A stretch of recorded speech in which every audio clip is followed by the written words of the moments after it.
Hi, I'm Matthew. Welcome to Modus Effectiveness. This is the effective way.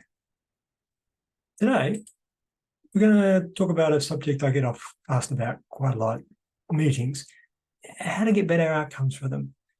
So I'm going to talk about something that most people won't, because most people are focused on getting better outcomes from the people who set up meetings, which is very important.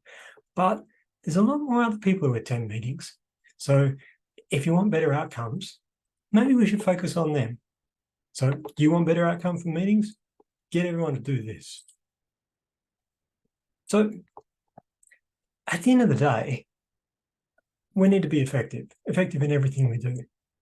So the best way we can do that, let's start with the axiom of do not. So think first to drop, then defer, next delegate, and finally do.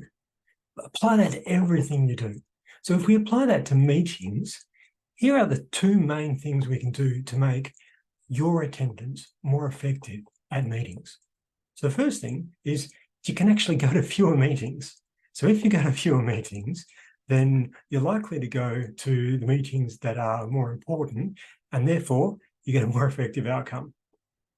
Straight bang for your buck. We'll talk about more of that in a second. The other way you can get more out of meetings is to actually make the meetings you attend more effective. And when you do both of those things, you are more effective. So if you have a meeting come through the door, a meeting invite, how do you know whether you should go or whether you should do something else? Which strategy to choose? Well, it's pretty simple. Here's a flow chart we put together at Modus Effectiveness just to run you through the thing. Now, I'm not going to cover all of this. I'm just going to focus on the bit shaded in there, which is we think we want to go, we're going to go, but can the meeting actually succeed? And if it can't succeed, can we do something to make the meeting succeed? And if that happens and we can change that, then the meeting is more likely to succeed, then our time is more valuable. So if we focus on the meetings you attend, and here's where we start focusing on different set of people. So most meeting interventions are focused on the meeting facilitator. That's important. It's important for people who operate meetings, convene meetings, to have the best idea of what they're doing. But there's many more people that attend meetings than there are that convene meetings. So if our objective is to have everyone be more effective, to make the most out of every meeting, then our opportunity here is just to show attendees simple ways to make meetings more effective for them. And the way we're going to do that is just to apply principles to create frameworks and techniques. And we're going to start with the meeting app. Now, it's not something for your phone. It is an acronym, but it's also backwards because you wouldn't remember meeting PPA. So the meeting app is very simple. 3 points. Is the purpose clear? Are the right people attending? And does the approach match the purpose? Very simple. Purpose, people, approach. If you've got those three things, then the meeting's likely to succeed. The challenge, of course, is that most people aren't trained facilitators, even the people that convene meetings, and by and large, most people attend meetings don't have any training because they're just attending the meeting. They don't actually know how to get the most out of the meeting. So the meeting app can help them work out whether the purpose is right, whether the right people are attending, and whether the approach is correct. See, at the end of the day, there's a lot of common reasons why meetings fail.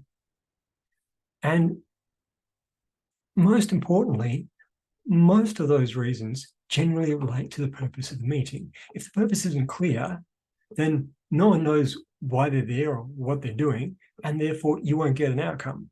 So you can't get an outcome, you can't get an effective outcome unless you know what the purpose is.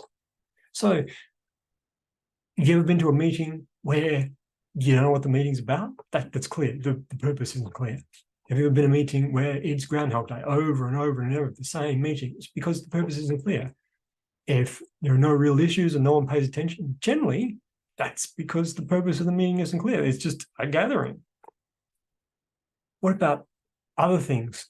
So if you ask yourself, why am I here? That's probably somewhere between the purpose being unclear and the right people being invited. So maybe you shouldn't be there.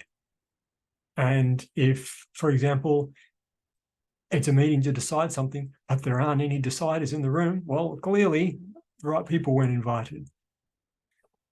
Other things are just as important. Meetings can drag on, conversation can get derailed, and the meeting might not be led effectively. So all those things relate to our meeting app. But again, far most important is getting the purpose right. So how do we do that? So here's 3 simple ways to get the purpose right in a meeting. So if you're invited to a meeting and you don't know what the purpose is, ask. Here's a simple way of doing that. So don't use the word meeting. So what is it? Is it a discussion, a decision-making event, a brainstorming event? Who knows? Name it. As soon as you can name it, you've got a clear idea what the purpose is. And you can actually ask the second question there, which is, does this need a meeting? So if it's a discussion or an information session, do you actually need a meeting? Do you need many people to be there? Is a phone call better? And if you're really struggling, use SIDE. Create, involve, decide, educate. Most meeting purposes will fit into one of those. So, how to get better meetings? Get everyone to do this. Get the purpose clear. Get the right people. Get the right approach. Now you know. Thanks. See you next time.